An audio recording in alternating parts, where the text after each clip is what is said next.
एक किसान अपने गन्ने को बोता है और गन्ने को बोने के बाद उसकी पूरी तरीके से देखभाल करता है। जब वो पूरी तरीके से बड़े हो जाते हैं तब उनकी एक कोशिश होती है कि इनको काटेंगे और काटने के बाद जो इसको ले जाकर बेचेंगे, जो भी रकम होगी उससे हमारे घर का गुजारा होगा। इसी बीच यहाँ पर ये गन्ने को काटे जाते हैं और काटने के बाद उसको ट्रॉली के अंदर भरा जा रहा था, लेकिन यहाँ पर एक दर्दनाक हादसा होता है जिसमें इस किसान की मौत हो जाती है। क्या पूरा मामला है जानने की कोशिश करूंगा। मेरे साथ उनके परिजन मौजूद है। क्या नाम है भाई आपका? नरेंद्र कुमार नाम है मेरा।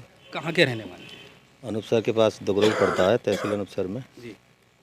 हमेशा की तरह रोज जैसे गन्ने छीलने जाते थे। वो कौन है जो आपके जिनका हमारे देहांत? छोटे चाचा जी का लड़का है। क्या नाम है उनका? अनित कुमार नाम है उसका। क्या हुआ था?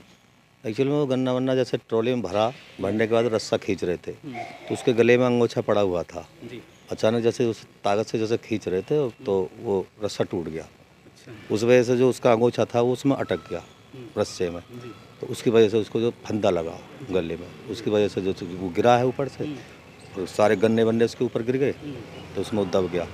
तभी उनका देहांत हो गया। दब गया। और भी लोग मौजूद थे आसपास में? हाँ, क्या वो बहुत लोग थे वहाँ पे, एकदम भाग के आ गए वहाँ पे बचाने की कोशिश बचाने के की? लिए। एकदम आनंद फान में उसको लेकर सरकारी अस्पताल में लेके गए अनूपसर। जी। उस वक्त जिस वक्त आप लेकर आ रहे थे क्या सांसें चल रही थी? हाँ, उसमें थोड़ी थोड़ी सांसें थी उस टाइम। जी। तो अस्पताल तक लेके पहुँचे, डॉक्टरों ने फिर उसे मृत घोषित कर दिया। अस्पताल में लेकर पहुंचे तब तक उनकी कौन लोग मौजूद थे और घर के परिवार थे, काम करने वाले परिवार लोग? में एक हमारे ये है भाई हैं। आप वहीं थे मौजूद मौके पर? क्या पूरा माजरा था? क्या मतलब जो टाइम कम मिल पाया, क्या हुआ जो उनके पास पहुंचे जब तक निकाला? मैं वहीं पे मौजूद था उस समय। जी। तो गन्ना जब हमारा बड़ा ट्रॉला भरा जाता है, लोडिंग होती है। नाम क्या है आपका? मान सिंह है नाम। जी। तो लोडिंग होती है तो लोडिंग करने के लिए रस्सा दूसरी टाइट कभी खींचनी पड़ती है तच्ची की वजह से। तो हम दूसरे ट्रैक्टर से रस्सा खींच रहे थे। अच्छा। दूसरे ट्रैक्टर से जब रस्सा खींच रहे थे तो दूसरे ट्रैक्टर की ताकत ज़्यादा होती है, तो ताकत की वजह से ट्रैक्टर का वो टूट गया।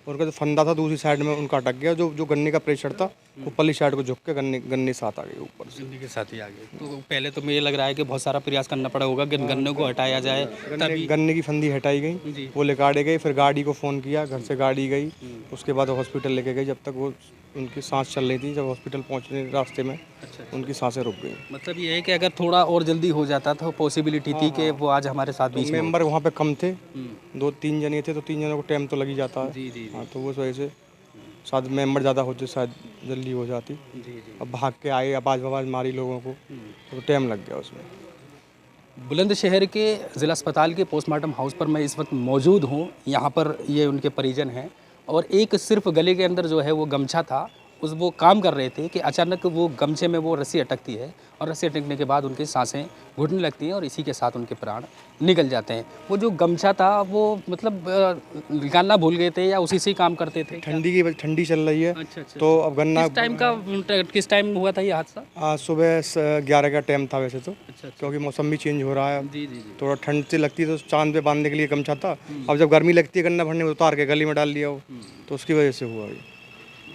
तो कहीं ना कहीं जो गमछा है उसको ये कोशिश थी कि ठंड से रुकाएगा, लेकिन वो गमछा जो है वो रस्सी में अटकता है और उसी से उनकी जो है देहांत हो जाता है। सहयोगी दीपक के साथ याह्या खान सोज, खबर तहकीकात, बुलंदशहर।